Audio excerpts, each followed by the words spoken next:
قاع الغمور. ازاي مجرد جروب فيسبوك قلب لترند شاغل مصر كلها؟ تخيل تصحى الصبح وتفتح السوشيال ميديا عموما، تلاقي الناس كلها ما بين شخصين: شخص مش عارف يعني ايه اصلا الموضوع ده ولا فاهم الدنيا ماشيه ازاي، وشخص تاني زايد في الزيطه وقاعد يقول كلنا هبلنا كلنا هبلنا، وشخص تالت يستغل الموضوع لصالحه بانه بيعمل من وراه مصالح. تلاقي واحد بيقول لك: حد يعرف حته الارض اللي جنب بيت سبونج بوب للبيع ولا لا وبكام؟ واحد تاني يقول لك: حد عنده شقة إيجار جنب مطعم مستر سلطع. والأغرب إن مئات الآلاف وعدوا دلوقتي، يعني الأرقام بتتزايد في ساعات قليلة، الأرقام قعدت تتزايد، والناس دي كلها بتتعامل معاه أكنه مكان حقيقي موجود على أرض الواقع، والمكان ده اسمه قاع الهرم. والنهارده مش هقول لك بس إيه هو الترند، هنرجع لأول الفكرة ونفهم إزاي جروب ساخر على فيسبوك قدر يتحول في وقت قياسي لظاهرة على السوشيال ميديا، وليه الناس أصلا اتعلقت بالفكرة بالشكل ده. لو انت شفت الترند ومش فاهم حاجة، خليني أبدأ معاك من الصفر. قاع الهامور ده هو الاسم المصري الساخر للمدينة اللي احنا عارفينها، اللي كان عايش فيها سبونج بوب في الكرتون اللي كنا بنسمعه واحنا صغيرين، واسمها أصلا بيكيني بوتون أو بيكيني بوتون، حاجة زي كده يعني. تأكد من النطق عشان تلات نرتاح كده. Bikini Bottom. Bikini Bottom. هي دي المدينة، عشان حاسس اسمها مش تمام. المهم المدينة دي كانت عبارة عن مدينة خيالية عايش فيها سبونج بوب، وهو العالم بتاعه بسيط وشفيق والرجالة دول كلهم. لكن اللي حصل إن المصريين قرروا يعملوا حاجة غريبة جدا.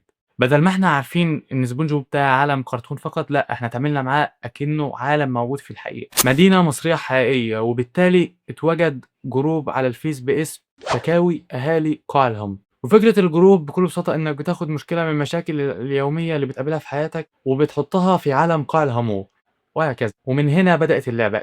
المستخدمين بقوا بيتعاملوا مع المنطقة والمكان أكنهم ناس حقيقيين، وده بالظبط اللي خلى الفكرة مش مجرد ميم عادي.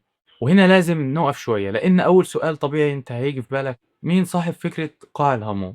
الحقيقة إن الأخبار اللي ظهرت لحد دلوقتي بتقول إن ممكن يكون بعض صناع المحتوى أنشأوا الفكرة دي بحيث إن هي تكون ترند في الفترة دي، انتشر بوقت سريع جدًا وما حدش عارف هو جاي منين. يعني ما فيش مصدر موثوق نقدر نعرف منه مين اسم شخص نقول عليه إن ده هو مخترع أو صاحب الtrend. وبعدها الموضوع خرج برّه الجروب وانتشر على نطاق واسع، وهنا حصل الانفجار. دلوقتي اسأل نفسك سؤال: إزاي فكرة بسيطة بالشكل دي تنتشر الانتشار الجنوني ده؟ حرفيًا انتشرت بسرعة مجنونة. الجروب في الوقت الحالي عدّى ال1.7 مليون، يعني عدّى ال1.5 مليون بشوية، وفي تزايد كل ساعة بيزيد أكتر من الأول. ولكن الرقم نفسه مش مهم أوي، الفكرة بقى ليه الناس بتدخل أصلًا أو بتنضم إلى الجروب ده؟ إن ببساطة الفكرة مفتوحة، مش محتاج تكون مصمم محترف، أو مش محتاج تعمل نكتة معقدة. أنت عندك مشكلة في حياتك، حطها في قاع الهامور. عندك موقف مضحك، حطه في قاع الهامور. عندك صورة، خلّي الذكاء الاصطناعي يعملها لك وأنت قاعد في وسط مجتمع قاع الهامور. والموضوع ده ساهل في إن الموضوع يتحول من مجرد منشورات نصية إلى هوية بصرية سهلة في الانتشار وسهل في المشاركة. والسؤال اللي يجي دلوقتي نقول: ليه سبونج بوب بالذات؟ دي يمكن أهم قصة في النقطة كلها. ليه سبونج بوب مش أي كرتون تاني؟ لأن سبونج بوب فيه حاجة مهمة جدا: الناس تقريبا كلها فاهمة العالم بتاعه. يعني أنت مش محتاج تعرف هو مين شخصية سبونج بوب، أو مش محتاج تعرف مين هو مستر سلطة. مش محتاج تعرّف الناس على شفيه. الشخصيات دي أصلًا محفورة في كل أدمغة الناس تقريبًا.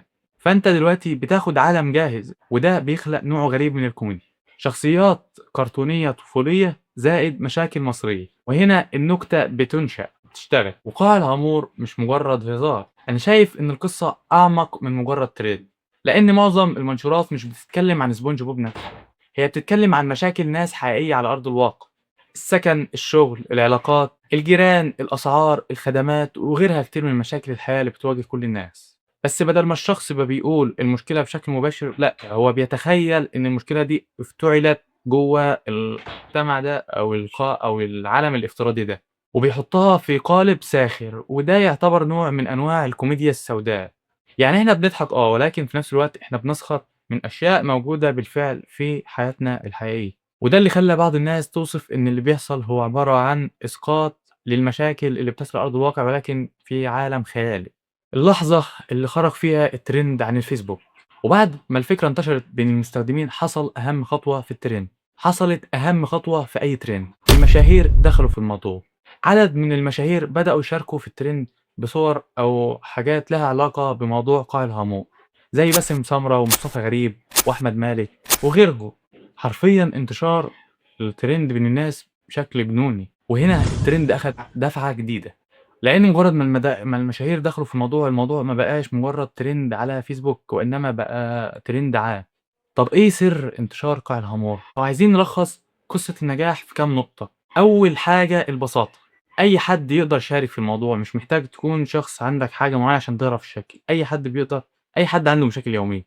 تاني حاجة الحنين، شخصية سبونج بوب في ناس كتير ليها حنين إليها وبتحبها وعندها ذكريات جميلة معاها وعارفاها من زمان. المشاركة الجماعية، أنت مش مجرد متفرج بس ولا بتبُص على الtrend من بعيد، لأ، أنت اللي بتصنع الtrend حرفيًا، وأنت تقدر تشارك وتقدر تضيف عليه لمستك الشخصية وتقدر تحُط فيه اللي أنت عايز تحُطّه. ورابع وأهم نقطة، فكرة إنك تحوّل المشكلة لنكتة، بدل ما بتشوف المشكلة وتتنكد، لأ، أنت بتاخدها في سياق الtrend وممكن تضحك عليها كمان.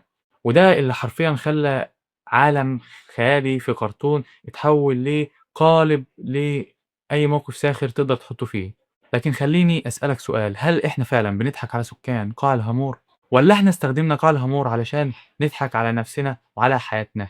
لإن قاع الهامور ده أصلًا مش مكان على أرض الواقع، ولكن الناس بقى حرفيًا بقى في دلوقتي سكان ومشاهير شاركت في الموضوع، وشكاوي ومشاكل وإعلانات وحوار. ودي يمكن يكون أغرب حاجة في الموضوع، إن إحنا اخترعنا مدينة خيالية وبعدين بقى قالب نستخدمه عشان نحكي فيه مشاكل حقيقية على أرض الواقع. والسؤال اللي هييجي في دماغنا دلوقتي، بعد ما قاع الهامور ينتهي والtrend يروح، إيه المدينة اللي هيكون عليها الدور؟ ولو أنت شاركت وكنت من سكان قاع الهامور، اكتب لنا شكوتك في التعليقات. ولو عجبك الفيديو ما تنساش تشترك في القناة وتدعمنا بلايك عشان تعرف في المنصة إن الفيديو كويس. لو الفيديو مش كويس دوس لايك برضه.